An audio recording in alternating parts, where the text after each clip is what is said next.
नमस्कार दोस्तों, मेरा नाम है प्रदीप चौहान। बात समझनी है तो पूरी सुननी होगी। दोस्तों, अगर आप क्रिकेट के शौकीन हैं तो आपको मालूम है कि क्रिकेट में वही टीम बड़ा स्कोर खड़ा कर पाती है या बड़ा स्कोर चेज कर पाती है जिसकी ओपनिंग पार्टनरशिप बड़ी स्ट्रांग हो जाती है ज़्यादातर केसेस में। जैसे अभी हमने T20 वर्ल्ड कप के फाइनल में भारत की ओपनिंग पार्टनरशिप देखी, जहां संजू सैमसन और हमारे दूसरे ओपनर ने शानदार ओपनिंग पार्टनरशिप की। लेकिन बहुत से मैच आपने देखा होगा, खास करके टेस्ट मैच, वहाँ पर ओपनिंग पार्टनरशिप के अलावा जो दूसरी पार्टनरशिप लगती है ना, कोई भी बीच में अगर एक और पार्टनरशिप लगती है, वो बड़ा अहम रोल अदा करती है। टेस्ट मैच में खास करके जो असली क्रिकेट है उसको डिसाइड करने में दूसरी पार्टनरशिप बड़ा अहम रोल अदा करती है। वो पार्टनरशिप बैटिंग में भी हो सकती है या बॉलिंग पार्टनरशिप भी हो सकती है, जब दो बॉलर जोड़ी में अच्छा परफॉर्म करते हैं। उसी तरह राजनीति में भी कई बार जोड़ियाँ बहुत दिखती हैं हमको, जैसे अमित शाह मोदी की जोड़ी, राहुल गांधी प्रियंका गांधी की जोड़ी, या और कोई जोड़ियां दिखती हैं। लेकिन कई बार इन सभी दलों में एक दूसरी जोड़ी भी होती है जिस पर लोग का ध्यान कम जाता है, या जिसे जो है वो पब्लिसिटी उतनी नहीं मिलती, जितना नाम उतना नहीं मिलता जितना पहली जोड़ी को मिलता है। ऐसी एक जोड़ी कांग्रेस में है जहां ओपनिंग जोड़ी है प्रियंका गांधी और राहुल गांधी की। जब से प्रियंका गांधी संसद में आई हैं तब से लेके अलग राहुल दिख रहे हैं, इसमें कोई शक नहीं है, क्योंकि राहुल गांधी को एक ज़बरदस्त पार्टनर मिला है। और प्रियंका गांधी ने अपने इस छोटे से कार्यकाल में ही सांसद के तौर पर अपनी एक अलग छाप छोड़ी है। इस कदर छाप छोड़ी है कि बीजेपी को राय देनी पड़ रही है कि प्रियंका गांधी को LOP बनाया जाए। प्रियंका गांधी जब भी अपनी बात कहने के लिए उठती हैं तो उनकी बात का इम्पैक्ट होता है, हेडलाइंस बनती हैं। हमेशा वो बड़े प्यार से, बड़े सौम्य तरीके से बीजेपी को सुना देती हैं या कटघरे में खड़ा कर देती हैं, जबकि राहुल गांधी थोड़े से अलग स्टाइल से करते हैं। तो पार्टनरशिप ऐसी ही होती है। लेकिन इस कांग्रेस में एक और पार्टनरशिप है जहां भाई बहन नहीं है। ये पार्टनरशिप एक पिता पुत्र की है।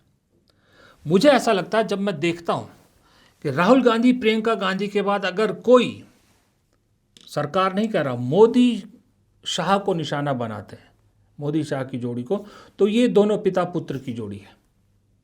ये पिता पुत्र है मल्लिकार्जुन खड़गे, जो कांग्रेस के राष्ट्रीय अध्यक्ष, और उनके बेटे जो कर्नाटक में मंत्री है, प्रियंक खड़गे। कभी आपने नोटिस किया है कि खड़गे फादर एंड सन की जोड़ी हमेशा प्रधानमंत्री या गृह मंत्री को निशाना बनाते हैं? राहुल गांधी हमेशा प्रधानमंत्री पे निशाना साधते हैं, प्रियंका गांधी निशाना साधती हैं, अपने भाई के साथ खड़ी नहीं जाती। मल्लिकार्जुन खड़गे सदन में, सदन के बाहर मोदी पे सवाल उठाते हैं, RSS पे सवाल उठाते हैं। प्रियंका खड़गे भी यही करते हैं। अब आपने बहुत बार राहुल गांधी प्रियंका गांधी की बातें सुनी। आज मैं आपको एक झलक दिखाता हूं कि क्यों कह रहा हूं कि मैं ये जोड़ी भी बहुत शानदार काम कर रही कांग्रेस के लिए। दोनों बाप बेटा के एक बयान सुनिए और बयान में तीखापन देखिए, और बयान में कोई डर या कोई ऐसा नहीं है। जिस तेजी से सरकार से सवाल पूछे जाने चाहिए वही है। और ये आज ऐसा माहौल वहां पर क्यों हुआ? क्योंकि उनकी सुरक्षा खतरे में इसलिए है कि उस जम्मू कश्मीर को स्टेट का स्टेटस था, वहां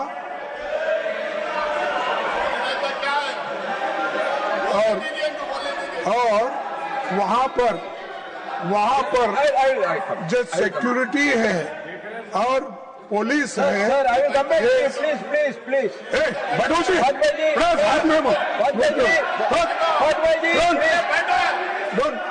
सर, वहाँ की सिक्योरिटी पूरी सेंट्रल गवर्नमेंट देखती है, और यहाँ के होम मिनिस्टर के कंट्रोल में सिक्योरिटी रहने की वजह से आज ये हालत वहाँ पर हो रही है। लॉ एंड ऑर्डर खत्म हो रहा है और इम्पोर्टेंट लीडर्स को मारे जाने की मंसूख कर रहे हैं। अगर थोड़े देर, एक ही मिनट अगर होता तो फारूक अब्दुल्ला को मार देते थे। ये हुआ कि लोकल उनकी जो साथ में रहने वाली सिक्योरिटी है, उसने बचा ली। लेकिन मैं समझता हूं कि क्या गवर्नमेंट का इरादा है कि फारूक अब्दुल्ला साहब को मारने का? It is just not hotels. It's also the problem with households. This is the outcome of Vishwaguru's policies, foreign policies and economic policies. If you recollect, in the previous parliament session, Mr. Hardeep Singh Puri, he mentioned that there is 75 days worth of, for 75 days, we'll be able to tolerate this onslaught. And there is no problem with natural gas or crude oil or any form of energy. Then when the war started, they said it is only 25 days worth of stock is there. Now again they went back to 75 days. Today, the government of India has issued the Essential Services Maintenance Act, the ESMA Act. When is this evoked? When there is a crisis. Who is responsible for this crisis? The government of India and its policies. Where is Mr. Hardeep Singh Puri now? Where is Mr. Modi? Where is Mr. Jaishankar?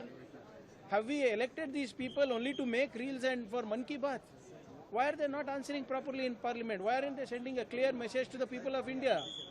You claim Mr. Donald Trump is your good friend. You claim the Israeli president is your good friend. And look what your friends are doing. Not only to the world but also to India. Aren't you aware of all these things? And what is your plan B? What is your strategy? Nobody knows. Their only strategy is how to come to what should be put in next month's Mann Ki Baat. That's all. Priyank खड़गे हैं तो minister Karnataka में, लेकिन जिस अंदाज में वो जवाब देते ना बीजेपी का, वो बड़ा शानदार लगता है।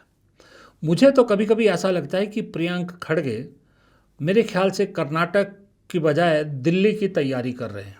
वो दिल्ली में सूट करते हैं क्योंकि मल्लिकार्जुन खड़गे की उम्र हो चुकी है और जाहिर सी बात है एक टाइम पे आके वो रिटायर होंगे। प्रियंक खड़गे दिल्ली आ सकते हैं और सूट करता है, उनका स्टाइल सूट करता है, उनका तीखापन और उनकी नॉलेज, ये सारी चीज़ें सूट करती है कांग्रेस को। ऐसा ही एक तेज़ तर्रार आदमी चाहिए, ऐसे लोग चाहिए कांग्रेस में जो राहुल गांधी के आसपास एक ऐसी टीम हो जो तीखे सवाल पूछे। अभी पवन खेड़ा आपको इस तरह के तीखे सवाल पूछते नज़र आते हैं, केसी वेणुगोपाल नज़र आते हैं, कभी कभी आपको इमरान प्रतापगढ़ी भी नज़र आते हैं, लेकिन वो शायर हैं तो वो शायराना अंदाज में चीज़ों को ले जाते हैं। यादा कदा आपको और कई नेता दिखेंगे, गौरव गोगोई ज़रूर दिखेंगे।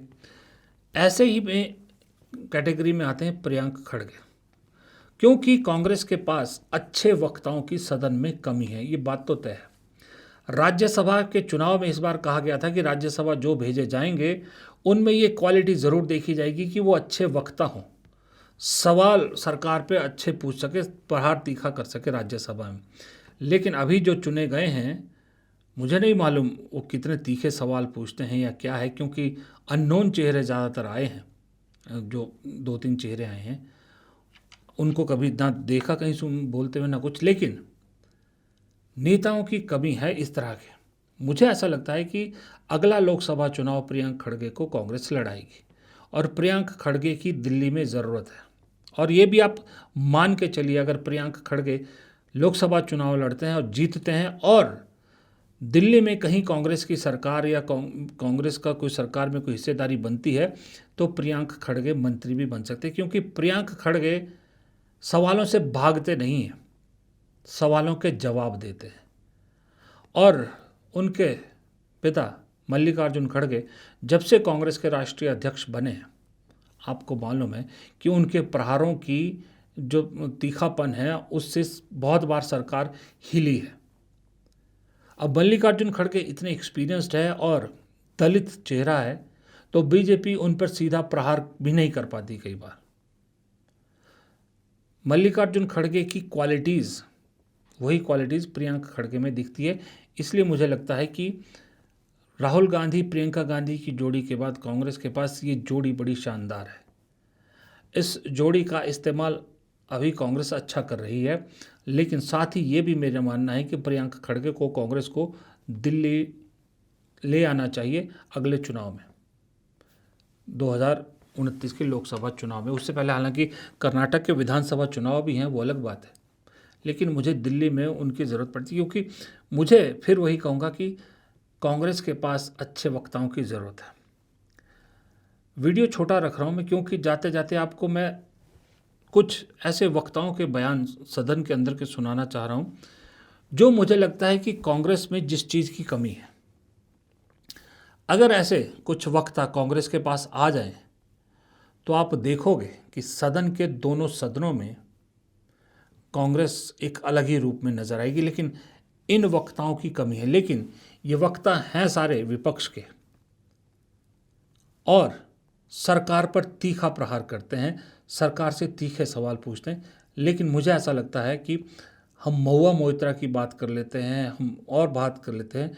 ममता बनर्जी की एक क्वालिटी का जिक्र करना चाहूँगा मैं, क्योंकि जिनका मैं बयान सुनाना चाह रहा हूँ वो ममता बनर्जी की पार्टी की भी हैं, और एक जो है वो सयानी घोष उनका नाम है, माफ़ कीजिएगा, संजय सिंह आम आदमी पार्टी के, और पप्पू यादव, ये तीनों का मैं आपको सुनाऊंगा। लेकिन मैं जो कह रहा था कि ममता बनर्जी की तारीफ बनती है कि उन्होंने जो भी सदन में भेजे हैं, ममता बनर्जी हो गए या सयानी घोष हो गई या और जितने भी हैं, वक्ता बहुत अच्छे हैं।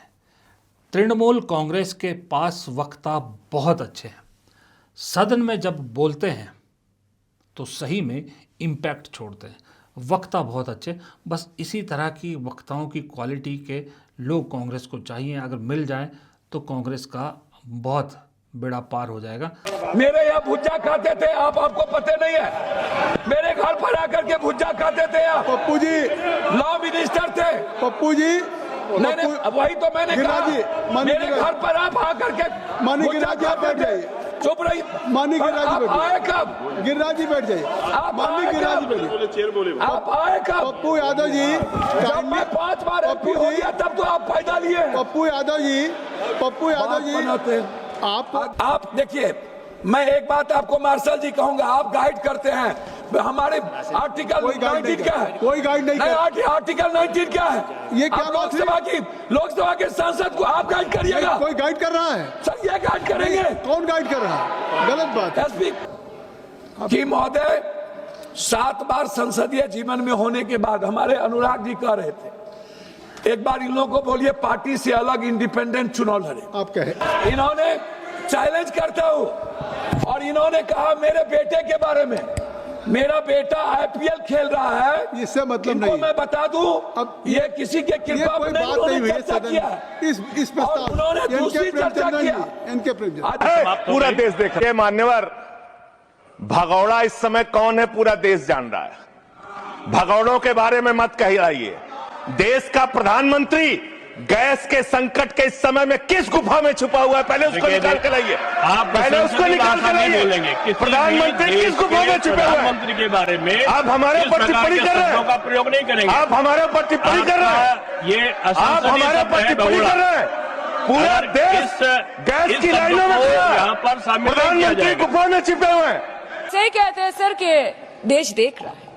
देश सच में देख रहा है कि कैसे ऑपोजिशन आ भी करती है तो हो जाती है बदनाम, और वो कत्ल भी करते हैं तो चर्चा नहीं होता।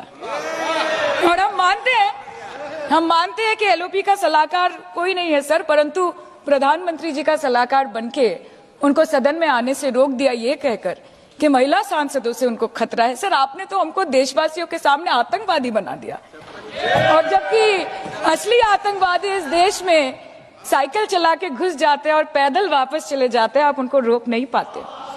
भारत पे चीन का आग्रासन आप रोक नहीं पाते। भारत किससे तेल खरीदेगा, कितने दिनों के अंदर खरीदेगा, किससे दोस्ती निभाएगा, किससे दुश्मनी बरकरार रखेगा, कोई और देश का राष्ट्रपति हमें ट्विटर पे आके लेक्चर देता है, इंस्ट्रक्शन देता है, आप उसको रोक नहीं सकते। और सदन में हम सांसदों को रोके, you feed on your ego. ये तीनों एक झलक दिखाई। मैं ये नहीं कह रहा कि ये तीनों बेस्ट हैं, इसके अलावा और भी बहुत हैं सदन में जो अच्छे बात है। मेरा कहने का मतलब ये था कि अगर कांग्रेस का कोई आदमी देख रहा हो ये वीडियो, ऐसे लोगों को ढूंढने की कोशिश कीजिए। खास करके राज्यसभा में अगर आप भेजते हो तो इस तरह के लोगों को ढूंढने की कोशिश कीजिए। बहुत हुआ जयराम रमेश जैसे लोगों का, बहुत हुआ ऐसे अनजान चेहरों का जिसको सिर्फ कास्ट के आधार पर या इसके आधार पर भेजो। नहीं, उससे कोई फ़र्क नहीं पड़ रहा है। मैं सही में बात बताऊं आपको, आप एक दलित को, आप एक राजपूत को, आप एक ब्राह्मण को, आप एक ओबीसी को इस उसमें सदन में भेज रहे हो कि ये वोट हमको मिल जाएगा, वो मिल जाएगा, कोई फ़र्क नहीं पड़ रहा। आज की डेट में पब्लिक मौजूदा मुद्दों पर बात करती है, वोट देती है। कौन अपनी बात दमदार तरीके से रखता है? मोदी जी पिछले 12 साल से अपनी बातों के ज़रिए ही तो इस देश को उल्लू बना रहे हैं ना। वक्ता अच्छे हैं वो, इसलिए ये जो 3 मैंने आपको सुनाए, इस तरह के 3 शानदार वक्ता चाहिए कांग्रेस को। तब देखिए सदन में आपका क्या जलवा होता है। फिलहाल इस वीडियो में इतना ही। प्रदीप चौहान को दीजिए इजाज़त। नमस्कार।